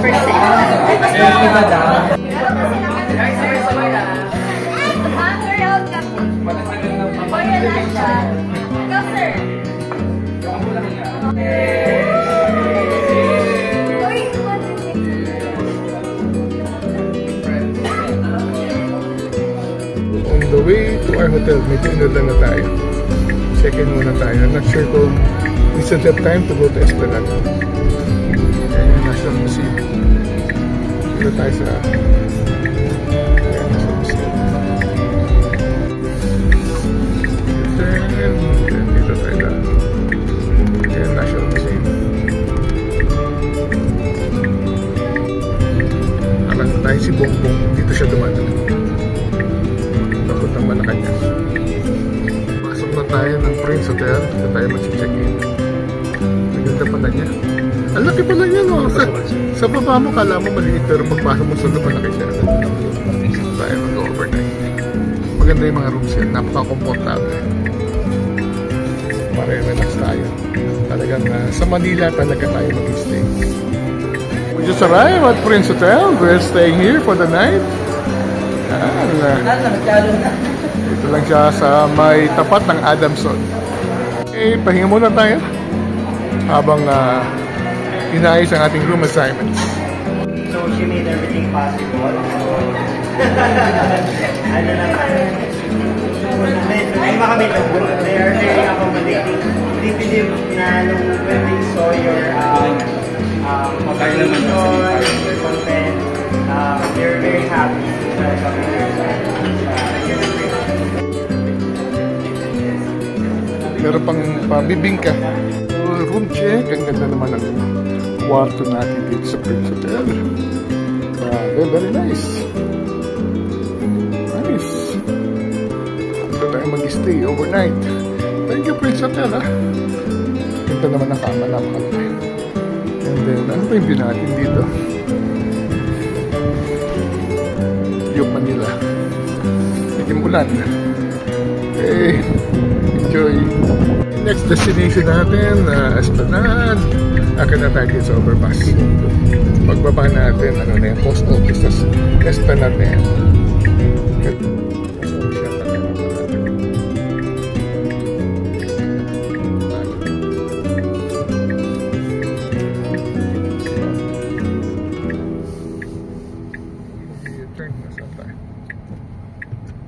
Okay, nandito na tayo sa Esplanade. Ang lakas for everybody, ating mga participants from NLEX Lakbay, Manila, mag-ipon lang po tayo dito. Magkakaroon po lang konting overview lang ang ating Pasig River Urban Development Team in relation to our project, no, which is the Pasig River Esplanade. So, we shall call on Sir Jojo from Engineer Jojo. Not your district engineer, but the engineer here at the Pasig River Esplanade. So please give him a hand, Engineer Jojo. Hey! Wala sir. Wala sir. Flat control. Please have your full attention lang for the meantime kasi after the make price po tayo. Makakain na tayo ng dinner. Sige po, Engineer Jojo. Take it away. Ayun po. Lapit po kayo, wala lang pong mic kasi. Lapit pa ng konti. Ayun po, so yung pinakaunang phase po natin. So from there po hanggang dito sa may transition bridge. Ayun po yung phase 1 po natin. Tapos after po ng transition bridge po, up po bago mag Plaza Mexico, ayun naman phase 2. And then yung from Plaza Mexico po hanggang First and Chavez naman po yung phase 3 natin. So nag-span po siya ng 1,099. So almost 1 kilometers po yung ano natin, yung pinakaunang. Yung na-construct po natin ang Esplanade. And then yung ano po, yung may construction po kami dito sa kabila papunta ng mga Aroseros Park. So almost nasa 300 plus meters po yun. So yun po yung next namin, which is nakaschedule po siya ng inauguration ng next month, October. So, October. So yung pinaka-ano lang po talaga ng Pasig is ayun nga yung number 1 is yung connectivity. So yung pinaka-goal po talaga kasi ng Pasig is makapaglakad ka, makapag-bike ka from dito po sa Manila Bay to Laguna de Bay. Ayun po. So nag-span po siya ng 25 kilometers. Wow. So both side po nasa 50 kilometers po. Oh. Paano yung Parex? Alam ko hindi, wala po kami ngayon sa Parex. Safe answer. Wala po. Pero under your honor, sabi. Di should po kami department na So yun lang naman po. Salamat po. Thank you. Sige po. Ayan. Palapala po natin si Engineer Jojo from the Pasig River Urban Development Team. So at this point, this evening po, magkakaroon po tayo ng mabilis na pagtalakay dito sa ating lugar na kung tawagin ay Pasig River Esplanade. Beginning here at what Engineer Jojo mentioned, which is the showcase area, and all the way doon sa at least a portion of Plaza Mexico, which is phase 2 of the Pasig River Esplanade. Muli ako po si Stephen Pangurada, ang inyong tour guide ngayong gabi. Gusto ko lang po malaman, sino po ang first time na ever makasampa dito sa ating Pasig River Esplanade? Taas lang po naman bilis ng kamay. First time. Sa mga first timers, welcome po. Sa mga second timers or multiple times na nag-visit dito, welcome back, no? Kasi at the very least, bigyan po natin kayo ng konting overview, baka sakaling nabisita na kayo dito pero hindi naman guided tour. So I'll give you a tidbit about the history of the Pasig River. At the same time, any landmarks that could be found by the banks of the Pasig. So, right at this point, nandito tayo sa showcase area. This was actually opened around January of 2024. So, showcase area siya which is about 500 meters, beginning here at the back of Manila Central Post Office, hanggang dun lang sa kung saan mag-i-end yung Jones Bridge. After nun, another phase na naman siya, which is phase C to phase 2, papuntang Plaza Mexico. Then, Maestranja then again, all the way to Fort Santiago. Sino na nakapunta ng Fort Santiago? Taas naman ang kamay. Punta na. So, did you know na baka yung mga previous phases yung nabisita nyo, beginning at February this year, open na yung side from Maestranja or Plaza Mexico all the way to Fort Santiago. So, conveniently, pa rin siyang bisitahin. Kasi at the same time, paggabi, bukas pa ang Fort Santiago hanggang mga 10 p.m. You know? But ang Pasig River Esplanade, correct me if I'm wrong, hanggang mga 12 midnight open kasi maraming kainan dito. So just in case gusto yung kumain ng iba't ibang mga wide range of food, no? Kung, for example, si Neneng B, kilala niyo ba si Neneng B? Ayun, no, nag-viral online. Ngayon ay ang bago niyang tahanan, Pasig River Esplanade natin. Kasi from Carriedo, nandito na rin siya. But we'll speak more about it in just a bit. Ngayon, dito sa Pasig River Esplanade na showcase area, I would just like to point out two places. Behind us is the Manila Central Post Office building, which was built in 1926. So there are certain heritage buildings located by the banks of the Pasig River na historical siya. No? Sino ba dating nakatry na at least at one point in your life nakapagsulat ng liham or uso pa ba yan? Baka naman baka email na kayo ngayon or Facebook Messenger na. Nasa kamay, sino po nakapagliham, nagsulat talaga manually? Ay, mga chances na pala yung mga kasama natin today. Okay. But again, back in the days, no, tinayo ang Manila Central Post Office as a mode of, communication. And if I may just like to emphasize yung location ng mismong building, may entrance dapat sa likod, which is by the river, kasi ginagamit din ang katubigan, which is yung river, para mag-transport din ng mga liham. At the same time, behind us is yung mga sasakyan. At the same time, did you know back in the days, meron tayong Tranvia. Pabili ba sa Tranvia? Okay, Tranvia ng Intramuros. That is, para modern version kasi truck siya na ginawang Tranvia. Pero dati, no, electric tramway, yung dating spanning the areas of the city of Manila, including yung area behind, which is Lawton area, isa sa mga terminals yan. Okay? And then, another thing aside from Manila Central Post Office is yung area right here. Let me present to you Escolta. Could you please say the word Escolta? Escolta. So sa mga ating mga earlier generation, siguro mga titas and titas, kung kayo umamin, okay lang yan. Baka yung mga narinig nyo sa mga titas and titas nyo, ng Escolta on this side ay tinatawag nating Premier Business District. Now, what we now know today as perhaps Makati, Ortigas, Alabang, so on and so forth, TGC even, no? That was what Escolta used to be back during the Spanish period all the way to the at least mga 1970s. So I would like to point out the building dito yung color orange. You see that? Yung color orange na building na 3-story side, yung pangalan niya, Calvo Building. I would like to point out one trivia about it. Did you know na isa sa mga TV stations natin na kilala today, CMA 7, no? Nag-start dyan sa building na yan. Okay? Built in 1938. So meaning, I would like to emphasize na yung mga developments natin, both in terms of communication, in terms of commerce, even in terms of broadcasting, for example, witness yung Pasig River sa karamihan sa mga bagay na ito. Okay? Clear po ba so far learning naman? May questions po ba? Now, at the same time, I would like to highlight naman yung mismong river natin, which is the Pasig River. It's about 25 to 27 kilometers yung stretch niya, beginning all the way down papuntang Laguna de Bai, hanggang ang dulo niya ay Manila Bay. Kung titignan nyo yung flow ng river, siguro reference natin yung mga water hyacinths na nakalutang, no? Saan ang direction niya? Pag ganito ba o pag ganun? Left or right? No? Towards left, meaning ang stream niya is going towards Manila Bay.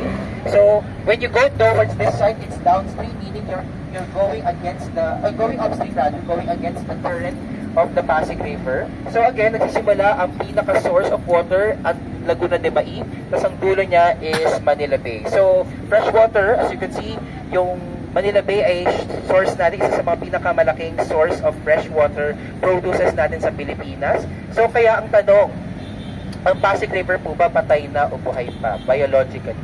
Ano yung pagkakaalam nyo na narinig nyo? Patay na ba ang Pasig River? Yes or no? No idea, Your Honor. Ang sagot, kung makikita nyo may mga water hyacinths, it's an indicator na madumi ang river for now. Pero at the same time, if you try to visit the other parts towards upstream dito sa area natin, makikita nyo may mga nangingisda pa at meron silang nahuhuling mga tilapia doon. So may mga certain parts na meron pa rin nahuhuling isda, pero I would like to emphasize that it could be mutated na. Still, many of these people na I also interviewed, no, sabi nila, kinakain daw nila yun. Kayo okay pa kayo doon? Mga bagay nila. And I would like to emphasize na itong journey natin to visit the area of Pasig River is a way to indicate na merong potential of life by the banks of the Pasig River and even in the river itself. Okay, so may mga isda din daw dito, mga tilapia mahuhuli pa. And actually, may nakikita rin ako, I think doon sa nagpas ng Jones Bridge, may nangingisda pa rin dyan. So, isa-isa sila, di ba sir? So, meron sila. So, by the way, on the other side, I would like to point out, we have a river ferry station being run by the Metropolitan Manila Development Authority. Taas po ang kamay, sino po sa inyo nakasakay na sa ating NNPA Pasig River Ferry System? Meron na po ba? So, yung iba, hindi pa nakapunta. Did you know, one quick trivia lang, did you know that this is actually for free? No? For free, and so it begins yung ating terminal dito sa ating Escolta Ferry Station. Ang dulo niyan is towards Guadalupe and Makati. So if ever you want to ride on the river itself, no, libre po yung ating sakay ng ferry system, at that is an opportunity for all of us to actually see for yourself yung baka nakikita nyo sa 20 peso bill natin na yung Malacanang kasi dadaanan yan ng Pasig River Ferry.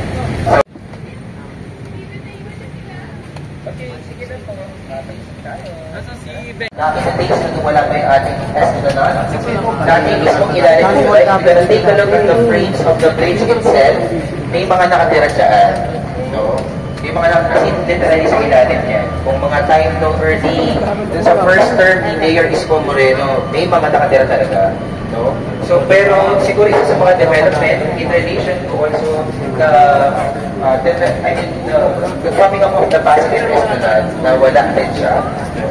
They may have transferred elsewhere, pero at least one way to really bring back life, no? Sa ngayong sinasabi like is, we highlight yung emphasis ng dapat yung document sa Pasig River. So, ito po yung at least nakikita natin positive development na ito. Yung mga jump scare tayo for tonight.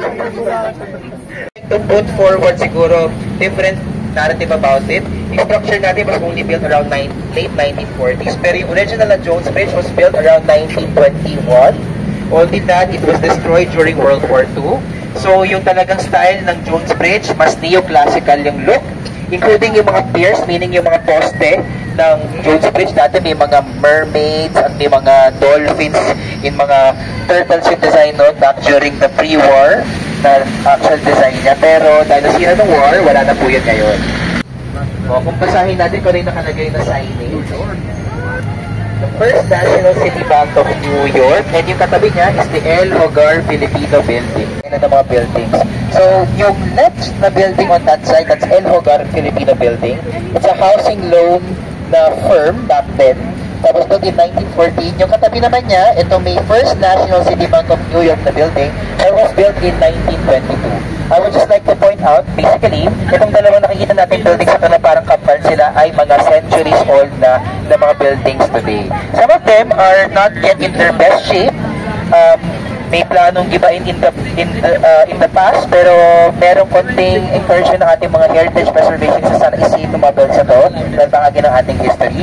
Kaya yung building on the right side, yung First National City Bank of New York, we've heard na gagawin siyang hotel and restaurant.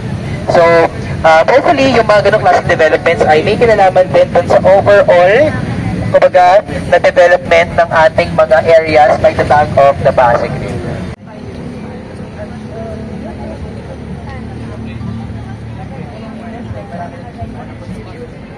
Welcome to Pasig River Esplanade. Saya dito, punta kayo. Tapos, I'm just gonna point out certain, mga landmarks while we're active dun sa taas. Everyone on this side, okay, let's wait for everyone.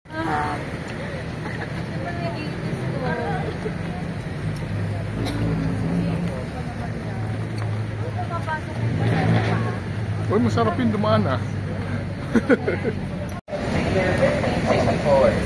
Ano po yan? Again, it celebrates or commemorates the story by the Pasig River na dati, ang mismong ilog natin ay yung dating Pantalan or Port of Manila. Dito dinadaong ang iba't ibang klaseng mga inaangkat na mga goods coming from China, from the Oriental areas, or Asia, India, for example.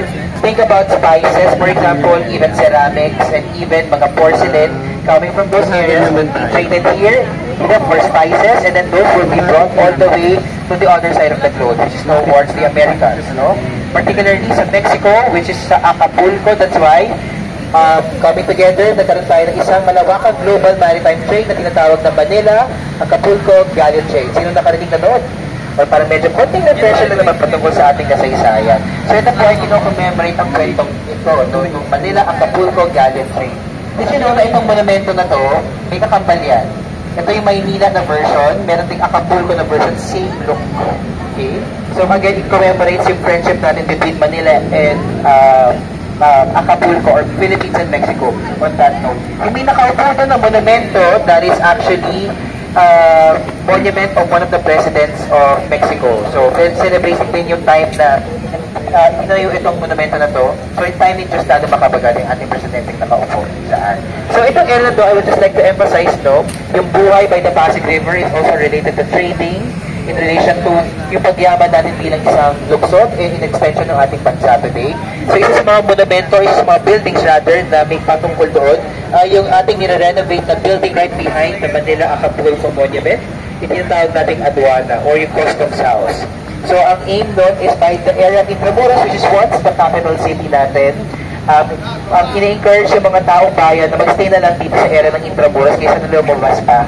So, kaya meron dito yung customs house natin na as soon as itinaong dito yung mga goods, dito na agad ipaprocess sa parang customs house natin, yung tawag na aduana. So, nire-renovate siya ngayon or nire-rehabilitate siya right now to become our future National Archives of the Philippines. So, we're just wrapping up our tour of Pasig River. Kahit maganda yung weather, kahit tomorrow merong Typhoon Odong, and we're just enjoying the view ng river at saka ng ilaw. Napakaganda ito. If you have time, whether may bagyo o wala, pumunta kayo dito. Maraming activities of kahit pwede yan. Maraming pwedeng kainan at maraming pwedeng pasyalan. Next itinerary, dinner tayo sa may Malacanang. Sa may Emilia. It's an old house. Serving Philippine food cuisine.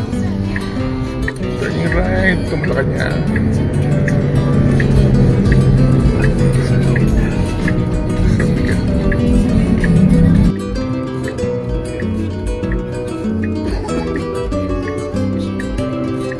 Dito na kami sa Emilia, home of Filipino food. Let's go inside. Astar. Tayo sa Emilia. Let's go inside. Hello! Hello! Welcome to Emilia! Mark, pinayang mo na.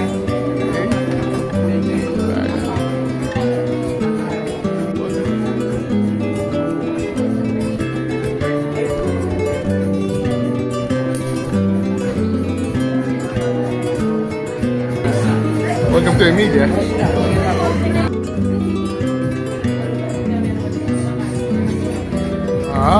Sinigang sa miso?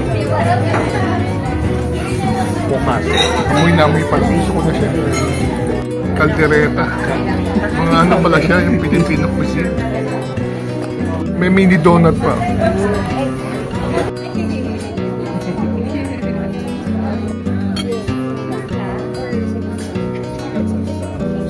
Tutuwa mga kasama natin Kapampangan. Walang mayonnaise at saka itlog. So, dinner na tayo dito sa Emilia.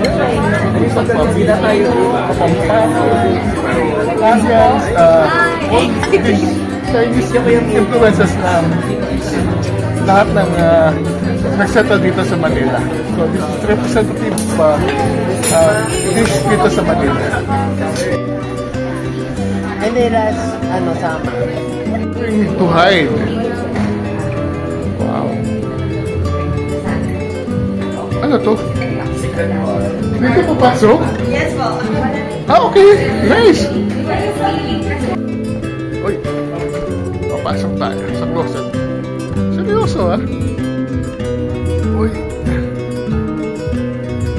Uy, cute. Cute. Cute.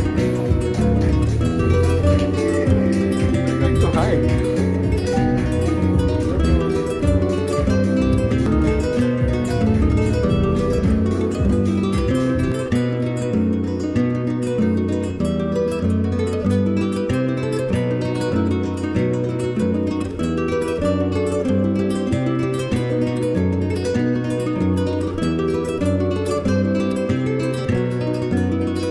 Pero mga kasenyor, kababalik lang natin dito sa ating kwarta, dito sa Prince Hotel. Ang ganda ng ating tinutuluyan na solo natin itong isang napakagandang bedroom na napaka-komportable. And I guess I had to end my vlog, ang ating day 1 of NLEX Lakbay Manila. So, maga tayo nag-umpisa actually. Sinundo tayo ng madaling araw ng ating mga service vehicle ng NLEX.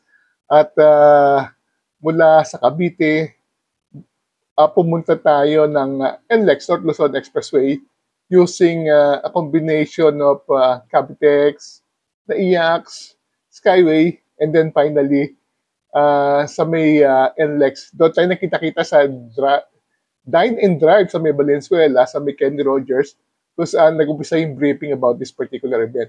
Ang gusto ng NLEX is i-highlight ang connectivity ng NLEX at saka ng Manila. So, ang una natin pinuntahan after mag-breakfast sa may Kenny Rogers ay ang tinatawag nilang NLEX connector. Ito yung bagong bukas na connector nila na very convenient lalo na if you're going to Manila. May mga dalawang exit, isa sa may Magsaysay Boulevard at isa naman sa Espanya.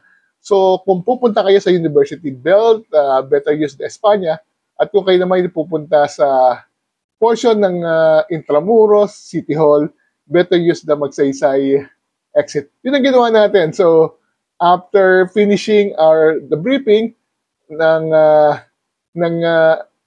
NLEX connector about the latest update about the project, dumaretso na tayo sa ating first destination, which is yung Intramuros. So, sa Intramuros, ang utang natin pinuntahan is sa Centro de Turismo. Ito yung dating St. Ignacio Church na ginawang tourism center at pinuntahan natin yung Museo de Intramuros. Kung saan we're very happy to meet si Diego, ang number 1 guide ng Intramuros Admiration, para i-introduce atin ang istorya ng simbahan sa Pilipinas. So pinuntahan, kinuwento niya kung paano nag-umpisa ang Christianity sa Pilipinas, kung paano ginamit ng Spanish government ang simbahan para maging Kristiyano ang mga Pilipino. So nakita natin ang mga simbahan ng Agustinian, Recoletos, Jesuit, Franciscan. At nakita din natin sa exhibit sa loob ng museo ang mga bagay na ginagamit sa loob ng simbahan, sa mga prosesyon, sa mga bahay at iba pa. So ang pinaka-final step last step natin sa may museo ay ang Centro de Turismo, kung saan nakita natin ang bagong bukas na tourism center sa Intramuros na pwedeng gamitin at pwedeng puntahan para sa doon gusto malaman ng mga attraction within the walled city. So next natin is sumakay siyempre tayo ng parang trambia, yung bus na ginawang trambia, at pinuntahan naman natin ang next attraction, which is the San Agustin Church. Doon lang muna tayo sa may harapan ng San Agustin Church at kinuwento ni Diego ang story ng San Agustin Church. Ito pala ngayon ang pinaka-oldest stone church sa Pilipinas, being built mga 1600. After noon, dumaritso naman tayo sa Casa Manila at pinakita sa atin ang mga elemento ng mga traditional bahay ng mga ilustrados sa loob ng Intramuros. Pagkatapos noon, Supposed to be pupunta tayo ng Port Santiago, kaso kulang na yung oras. Nagpunta naman tayo sa Manila City Hall. So, sa Manila City Hall, ang una natin pinuntahan ay ang Manila Clock Tower Museum. So, hindi na ako umakyat dahil medyo matarik yun nga 7th floor. So, nagstay na lang tayo sa pinaka-lobby. And then next is, ito yung pinaka-highlight ng Manila tour natin. Ang mamit, ang kapita-pitagang mayor ng Manila, si Isko Moreno. Nagkaroon tayo ng picture sa kanya at nagkwento niya about mga attractions sa Manila. Pagkatapos noon, pumunta naman tayo sa another attraction na Intramuros. Dapat yung puntahan din ang Distilleria Limtuaco. Ito yung probably the only museum ng liquor sa buong Pilipinas. So, kinuwento ng 6th generation ng tagagawa ng Limtuaco ang proseso kung paano ginagawa ang kanilang mga rum at saka kanilang mga sangria at iba pang mga produkto. So, nakakatuwa dahil very popular ito, lalo na sa mga gustong matikman ang mga traditional na mga liquor at rum ng Pilipinas. Pagkatapos, nag-check-in naman ulit tayo dito sa ating hotel, sa Prince Hotel, para magpahinga ng konti. And then, lumabas ulit tayo para naman puntahan ang Pasig River Esplanade. Although maulan at ng konti, maambon, we were able to get a lot of information from another guide na si Stephen. Kinuwento niya ang story ng Pasig, ng Escolta, ng Pasig River, at iba-iba pang importanteng structure within the river. So pagkatapos noon, dumaretso naman tayo sa may San Miguel District, malapit sa Malacanang, at nag-dinner tayo ng traditional Filipino food sa Emilia. Nakalimutan ko palang magitin, nagkaroon din tayo ng napakasarap na lunch sa Ilustrada sa may Intramuros. So yan, and then finally, ang huli nating stopover ang dito ulit sa may Prince Hotel, ang tinatawag na hide bar. Talagang naka-hide siya, nakatago siya para kayong papasok sa isang closet na punong-puno ng damit, pero sa pinakadulo makikita yung isang napakagandang bar. Hindi na tayo nagtagal dahil medyo, alam niyo naman, senior, inaantok na at kailangan natin magpahinga. Tomorrow is another big day. Pupuntahan naman natin ang kabilang side ng Pasig River, ang Escolta, ang Binondo, ang San Nicolas, at ang Manila Ocean Park para patuloy nating gawin ang ating NLEX Lakbay Manila. With that, maraming salamat sa pagsama sa atin. Travel One Yoken. Until our next vlog, see you soon!